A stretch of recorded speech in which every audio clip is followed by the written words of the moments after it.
Welcome back to part 2 of Clever Tagline's animated lines tutorial. Today, Justin is going to be using the neon path effect, so check the link in the description for 50% off the VFX Neon Lights pack. Of course, you can still follow along in Base Express, so let's go ahead and get started. Welcome back, all you clever people. Justin here with Clever Tagline, and it's time to continue our look at animated lines in HitFilm. To kick things off, let's take a gander at that expanding, disintegrating outline around the guitar player in the fifth shot of our sample sequence with the band. As a reminder, I've switched to my media tab from preview mode to list mode, so there's a lot less scrolling to get what I need. After making a composite shot from my footage, I dropped in the plane from the media tab, added the fill color effect to make it white, and reduced its opacity so I could see the footage beneath it. I then used the freehand mask tool to draw a fairly detailed mask around the guitarist and his guitar.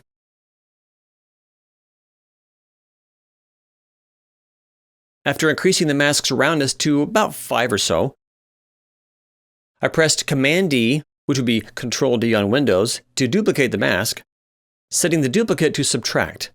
Back on the original mask, I increased the expansion property to 10. I then increased the layer opacity back to 100% and set keyframes on the expansion properties of both masks to make them grow over 5 frames, making sure to keep the end value on the second mask 10 pixels smaller than the original mask. The layer's length was also adjusted, so the outline appeared and disappeared at the right times, and its position was animated so that it roughly tracked to the left with the guitarist. If you want to get really precise, you could animate the original mask over those 5 frames to follow the outline of your subject. Just make sure to do this before duplicating it. To make the outline disintegrate, I began by dragging in another plane below the main footage, then adding the fractal noise effect to it. I dropped the scale to 75 and sublevels to 2, then added the posterize effect below it.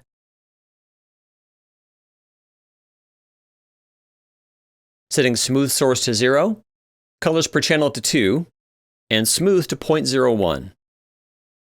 I then went back into fractal noise and set the exposure property to 10, and keyframed the offset property over 10 frames from -0.86 to -0.04, beginning on the same frame when the outline appears, with the second keyframe set to manual Bezier.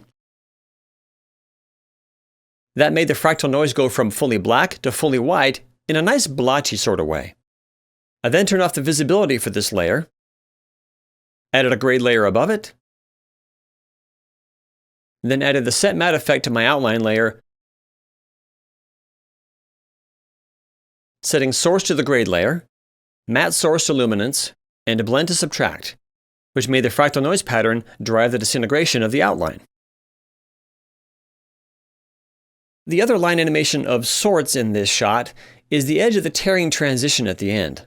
This was started by, once again, dropping my plane into the composite shot, making it white with the help of the fill color effect, then reducing its opacity to about 50% so I could see the footage beneath it.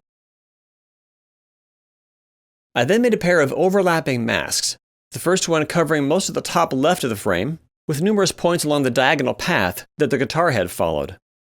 The second one covered the bottom right portion, also with several points along that diagonal line, and with those points overlapping the first mask a little bit.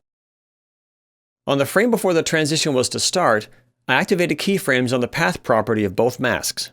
From there, I went frame by frame and animated the points on both masks to pull apart, with the edge of the tear following the guitar head. By the end of the shot, the points of both masks were completely out of the frame.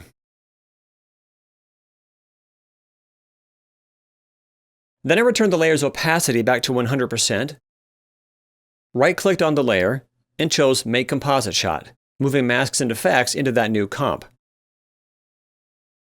To roughen up the edge of the transition a bit, I added the heat distortion effect, setting scale to 40, distortion to 66, and dropping diffusion bias, diffusion strength, and the animation wind speed to 0. Back in my main comp, I added the set matte effect to the footage layer,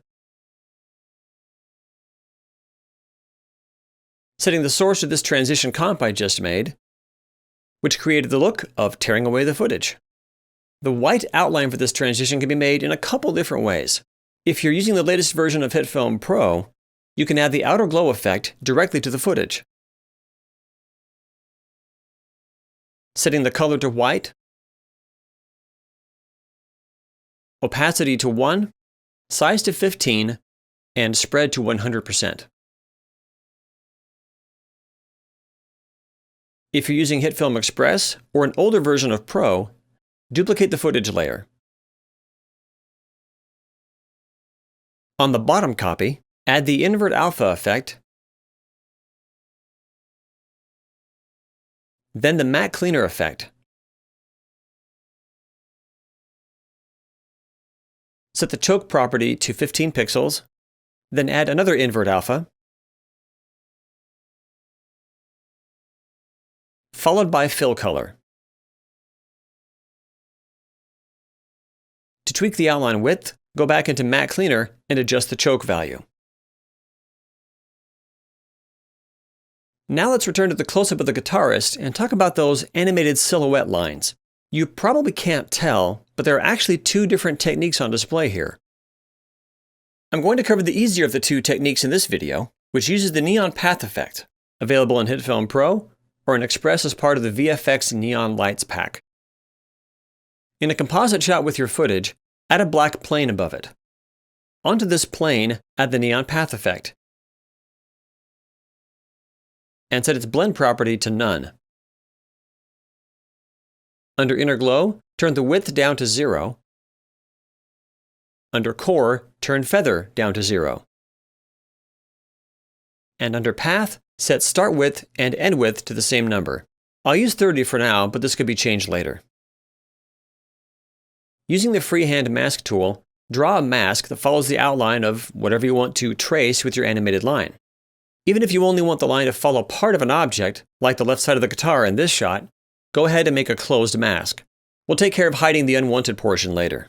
In my case, I began on the last frame of the shot, when the guitar silhouette was the most visible. Depending on your situation, you might start at the first frame, or maybe somewhere in the middle. Next, modify this mask over time to follow the shape you're trying to match. First, activate keyframes on the path property for the mask. From there, move forward or backward a few frames, again depending on your situation, and adjust the positions and tangent handles of the mask points. Each change you make will be recorded automatically as a new keyframe. Depending on the movement of the shape you're tracing, you might need to make some changes frame by frame. In other parts, you might be able to let HitFilm interpolate the changes between shapes over the course of several frames. Once you're finished animating the mask for the entire shot length, it's time to shorten the line and move it along the path. In the neon path effect, reduce the extension property to a smaller amount. In my case, it was 8%, then set keyframes on the evolution property to animate its position at the appropriate times. Again, ignoring any bleed over into parts of the mask that you might want to hide. For this shot, I wanted the line to move from top to bottom, which meant animating the evolution value from larger to smaller numbers, so the line moved counterclockwise around the mask. I roughly timed these to match the timing of the guitarist strumming the strings.